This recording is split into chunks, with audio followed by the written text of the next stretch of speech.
Friends, ఈ video కనుక నచ్చితే ఖచ్చితంగా ఒక లైక్ ఇవ్వండి. ఎపిసోడ్లోకి వెళ్తే మనీష తన కారు చాలా స్పీడ్గా డ్రైవ్ చేస్తూ ఉంటుంది. ఇక పక్కనే ఉన్న దేవ్యాని అలాగే అనంత చాలా టెన్షన్ పడుతూ ఉంటారు. ఇక దేవ్యాని, మనీష ఏంటి ఈ స్పీడ్ డ్రైవింగ్, కొంచెం కంట్రోల్ చేసుకో అని చెప్పి అరుస్తూ ఉంటుంది. ఇక వెనుకున్న అనంత అయితే, ఏంటి ఈ స్పీడ్, నీ కోపాన్ని తగ్గించుకో మనీష, లేదంటే అందరం ప్రమాదంలో పడతాము అని చెప్పి ఇక వాళ్ళిద్దరూ అరుస్తూ ఉన్నా కూడా మనీష స్పీడ్గా వెళ్తూ ఉంటుంది.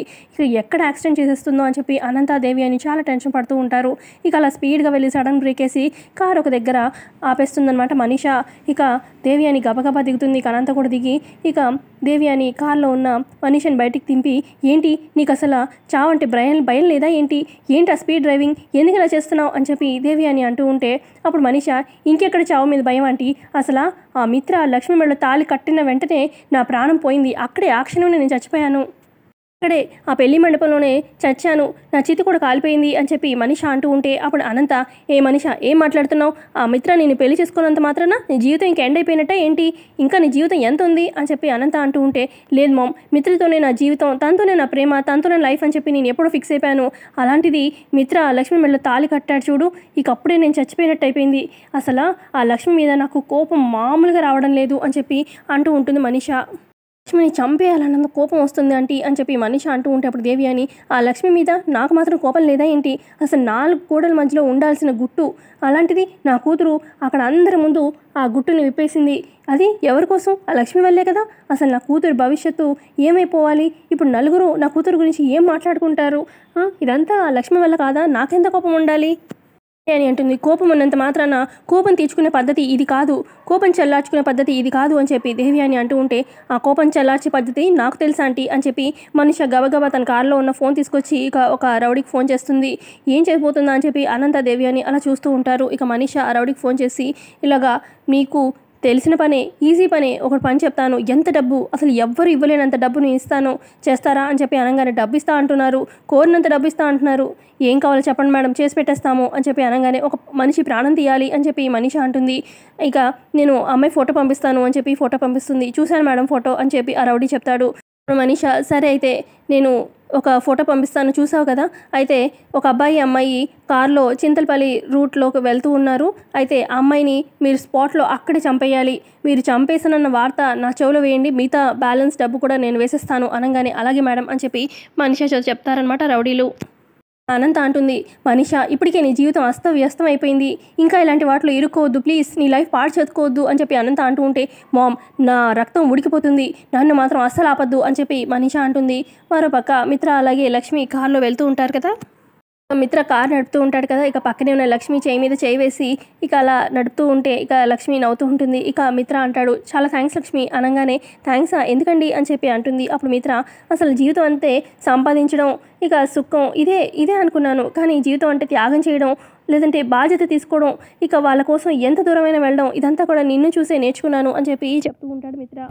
అన్నిటికీ మించి సంజన ఈరోజు మనందరి మధ్యలో ఉందంటే అదంతా నీ వల్లే, సంజన తన జీవితాన్ని కాపాడావు, అసలు తన పరువు ఎక్కడ పోతుందో అని చెప్పి తన మీద పడాల్సిన నింద నీ మీద వేసుకున్నావు, నీ జీవితం అన్యాయం అయిపోతున్నా కూడా నువ్వు నోరు విప్పలేదు, సంజనానే నోరు విప్పి నిజం చెప్పింది కాబట్టి అందరికీ తెలిసింది, లేదంటే ఆ నిజం ఎప్పటికీ బయటకు వచ్చేది కాదు, నిజంగా నీ స్థానంలో ఇంకెవ్వరు ఏ ఆడదున్నా కూడా ఇంత ఇదిగా అయితే ఎవ్వరు కూడా చేయరు, నిజంగా చాలా థ్యాంక్స్ లక్ష్మి అని చెప్పి మిత్ర చెప్తాడు.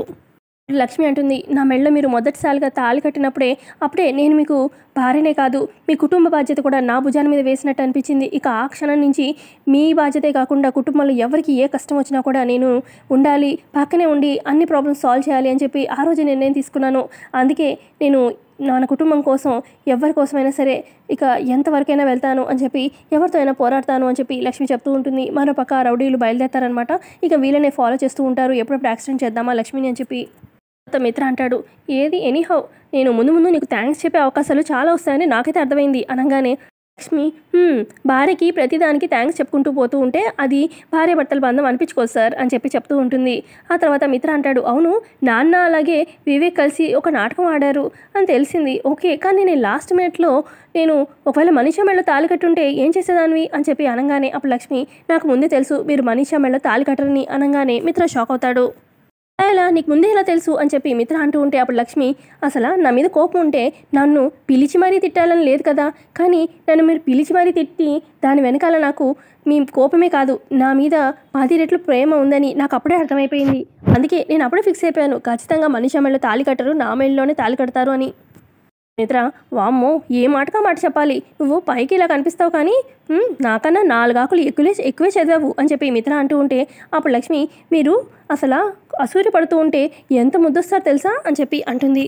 మిత్ర గారు అసలు ఎంత ముద్దు చేసేవాళ్ళో అని చెప్పి లక్ష్మి అంటూ ఉంటే మరి అంత ముద్దు వచ్చినప్పుడు అక్కడే ముద్దు పెట్టేసుకోవచ్చు కదా అని చెప్పి మిత్ర అంటూ ఉంటే అవునవును ఆ ముద్దు ముచ్చట్లు తీరేవి ఇంకా ముందు ముందు చాలానే ఉన్నాయి. అవును మన ఫామ్ హౌస్ ఎక్కడుంది, ఇంకెంత దూరం అని చెప్పి లక్ష్మి అంటూ ఉంటే ఇక్కడే దగ్గరకు వచ్చేసాం అని చెప్పి మిత్ర అంటాడు. అయినా నువ్వు నా పక్కనే ఉన్నావు కదా, ఇంక ఎంత దూరమైనా కూడా దగ్గరే అనిపిస్తుంది అని చెప్పి లక్ష్మితో అంటూ ఉంటాడు. మరో పక్క జయదేవ్ హాల్లో కూర్చొని అమ్మయ్య మొత్తానికి అనుకున్నట్టు మిత్ర లక్ష్మి మెడలో తాళి కట్టేశాడు, ఇక వాళ్ళిద్దరు హ్యాపీగా ఉంటారు అని చెప్పి అనుకుంటూ ఉంటాడు. ఇలా వాళ్ళ పంతులు గారు రానే వస్తారు. ఇక అరవింద్ గారు పిలిచారు అందుకే వచ్చాను అని చెప్పి పంతులు గారు చెప్తారు. అమ్మయ్య పంతులు గారు వచ్చేసారా అని చెప్పి అరవింద అంటూ ఉంటే అదేంటి పంతులు గారిని ఇప్పుడు ఎందుకు పిలిచావు అని చెప్పి జయదేవ్ అంటూ ఉంటే అప్పుడు అరవింద అంటుంది కోడలు క్షేమంగా ఉండాలని చెప్పి అనుకోవడంలో తప్పులేదు, కానీ కొడుకు భవిష్యత్తు కోడలు జాతకం మీదే ఆధారపడుతుందని తెలుసు కదా, అసలు లక్ష్మీ మిత్ర విడిపోతూ ఉంటే ఎందుకు నేను సంతోషపడ్డాను, అసలు లక్ష్మి గండాల వల్లే కదా, కానీ ఇటు చూస్తే దీక్షితులు గారు మన ఎదురుగా ఉన్నారు కానీ ఆయన చెప్పలేని స్థితి, ఇక అందుకే మిత్ర జాతకం ఎలా ఉందో తెలుసుకోవడానికి పంతులు గారిని పిలిచాను. అసలు ఎందుకు ఇలా ఆలోచిస్తున్నావు, మళ్ళీ ఫస్ట్ నుంచి అదే ఆలోచన, అసలు లక్ష్మి వల్ల గండాలని ఎందుకు అలా పిచ్చే ఆలోచన, అసలు దీక్షితులు గారే స్పృహలో ఉండుంటే నీ అపోహలన్నీ తీరిపోయాయి అని చెప్పి జయదేవ్ అంటూ ఉంటే అప్పుడు అరవింద మీరు మిత్రకి గండం వచ్చేదాకా ఎదురు చూస్తారు, నేను గండం రాకుండా ఎలా ఆపాలా అని చెప్పి చూస్తున్నాను, మీకు నాకు చాలా తేడా ఉంది, అందుకే సిద్ధాంతి గారిని పిలిచాను, మిత్ర జాతకం చూపిస్తాను. మిత్ర గారు నేను చెప్పిన విషయం ఏం చేశారు, మిత్ర గారి జాతకం చూసారా లేదా అని చెప్పి అరవింద అనడంతో మీరు అనుమానించి నిజమే అయింది, మిత్ర గారికి ప్రయాణ గండం ఉంది అని చెప్పి ఇక పంతులు గారు వెళ్ళిపోతారు. ఇక అప్పుడు అరవింద చూసారా అసలు మీరు ఏం ఆలోచిస్తున్నారో ఏమో కానీ అసలు నా కొడుకు ఏమైపోతాడో అని నాకు ఎంత కంగారు, ఇప్పుడు వాళ్ళిద్దరిని ప్రయాణం అని చెప్పి పంపించారు, ఇదంతా అవసరమా, ఇప్పుడు మిత్ర ఎక్కడున్నాడో కనుక్కోవాలి అని చెప్పి అరవింద ఫోన్ చేస్తూ ఉంటే మిత్ర నా కూడా కొడుకే అని చెప్పి జయదేవ్ అరుస్తూ ఉంటాడు. కాసేపు ఆపండి అని చెప్పి అరవింద ఫోన్ చేస్తూ ఉంటుంది. ఇక పంతులు గారు ఇంతంతా మాట్లాడడం అరవిందతోని ఇక దూరం నుంచి గమనిస్తూనే ఉంటారు అనంత, మనీషా అలాగే దేవ్యాని. పక్క అరవింద ఫోన్ చేస్తుంది కదా, ఇక మిత్ర కార్ డ్రైవ్ చేస్తూ ఫోన్ లిఫ్ట్ చేస్తాడు. ఈ లోపల కార్కి ఏదో అయినట్టుగా సౌండ్ వస్తుంది, మిత్ర అని చెప్పి అరవింద గట్టిగా అరుస్తుంది. అయితే కార్ టైర్ జస్ట్ పంచర్ అవుతుందన్నమాట. మరోపక్క దేవ్యాని అనంత అలాగే మనీషా పక్కకు వచ్చి మాట్లాడుకుంటూ ఉంటారు. అదేంటి అరవింద్ అక్క అంత కంగారు పడిపోతుంది అని చెప్పి దేవ్యాని అంటూ ఉంటే అయినా ఆ పంతులు గారు చెప్పారు కదా ప్రయాణ గండమని, మరి తను తల్లి ఆ మాత్రం కంగారు ఉండదా అనగానే ఇప్పుడు మిత్రకి ప్రమాదం అంటే ఎలాగా అని చెప్పి దేవ్యాని అంటూ ఉంటే అయ్యో ప్రమాదం అని చెప్పి ఆ పంతులు గారు చెప్పారు కానీ అక్కడ ప్రమాదం జరిగేది మిత్రకు కాదు కదా లక్ష్మికి, ఆ చిన్న లాజిక్ అతను క్లియర్గా చెప్పలేదు, అయినా మనం ఆ రౌడీలను ఏర్పాటు చేశాం కదా, వాళ్ళు మామూలు రౌడీలు కాదు, లక్ష్మీ ప్రాణాలు తీసేదాకా వాళ్ళు అస్సలు వదలరు అని చెప్పి అనగానే ఎందుకు నీ జీవితాన్ని మళ్ళీ ఇలాగ కష్టాల్లో నెట్టుకుంటున్నావు అని చెప్పి అంటూ ఉంటుంది అనంత. మనీషా చూడు మామ్ నా కోపం మామూలుగా లేదు, అసలు నా గుండె అసలు ఎంత ఇదిగా రగిలిపోతుందంటే ఆ కోపాన్ని ఎవరు కూడా తగ్గించలేరు, నా కోపాన్ని తగ్గించుకునే మార్గం నేనే ఎంచుకుంటున్నాను, ఆ లక్ష్మి చచ్చి మిత్రుడు నా సొంతం అయ్యేదాకా నేను అస్సలు ఊరుకోను అని చెప్పి మనీషా అక్కడి నుంచి వెళ్ళిపోతుంది. మరోపక్క కార్ టైర్ పంచర్ అవుతుంది కదా మిత్ర వాళ్ళది, ఇక ఒక అతను వచ్చి కార్ టైర్ రిపేర్ చేస్తూ ఉంటాడు అనమాట, పంచర్ వేస్తూ ఉంటాడు. ఇక అప్పుడు లక్ష్మి అసలు కార్ డ్రైవ్ చేస్తూ ఫోన్ మాట్లాడడం ఏంటి అని చెప్పి లక్ష్మి అంటూ ఉంటే కాదు అంటే మామ్ ఫోన్ చేసింది కదా అని చెప్పి లిఫ్ట్ చేశాను అని చెప్పి మిత్ర అంటాడు. చూడండి అసలు ఇప్పుడు ఈ టైంలో ఇలాగ కార్ పంచడం ఏంటి, నాకేంటో కొంచెం అపశకునంలా అనిపిస్తుంది, మనం తిరిగి వెనక్కి వెళ్ళిపోదామని చెప్పి లక్ష్మి అంటూ ఉంటే అయినా మన రిసార్ట్ దగ్గరే కదా, ఫారెస్ట్ రిసార్ట్ దగ్గరే వెళ్ళిపోదాము, ఒక 2 కిలోమీటర్లే అని చెప్పి మిత్ర అంటూ ఉంటాడు. ఇక ఆ కార్ రిపేర్ చేస్తున్న అతను అదేంటి ఇప్పుడు ఫారెస్ట్ రిసార్ట్కి వెళ్తారా అని చెప్పి అంటూ ఉంటే ఏమైంది అని చెప్పి మిత్ర అంటాడు. అంటే ఈ టైంలో అంటే అక్కడ క్రూర మృగాలు కూడా ఉంటాయి. ఆ మాటకి లక్ష్మి చాలా టెన్షన్ పడిపోతూ ఉంటుంది. అప్పుడు మిత్ర నిన్ను కార్ రిపేర్ చేయమన్నాను, నువ్వు ఇలాంటి అనవసరమైన ఇలాంటి మాటలు చెప్పకు అని చెప్పి అంటాడు. సరే అని చెప్పి అతను కార్ రిపేర్ చేస్తూ ఉంటాడు. ఇక కార్ రిపేర్ అయిపోతుంది. ఆ తర్వాత ఇక లక్ష్మి మిత్ర గారు మనం తిరిగి వెనక్కి వెళ్ళిపోదాము, అతను చెప్పింది విన్నారు కదా అనగానే అప్పుడు మిత్ర అతను చెప్పిన మాటలు పట్టించుకుంటున్నావా, ఎంతోమంది ఎన్నో చెప్తూ ఉంటారు, అన్నీ పట్టించుకుంటూ పోతే మనం సంతోషంగా ఉండలేము, అయినా డాడ్ మనల్ని ఎందుకు పంపించారు, సంతోషంగా ఉండాలనే కదా, ఇవన్నీ ఏం చెప్పక నాకు పద వెళ్దాము అని చెప్పి కార్లో ఎక్కి మిత్ర కూర్చుంటాడు. కానీ లక్ష్మి చాలా భయపడుతూ ఉంటుంది ఏం జరిగిపోతుందా అని చెప్పి.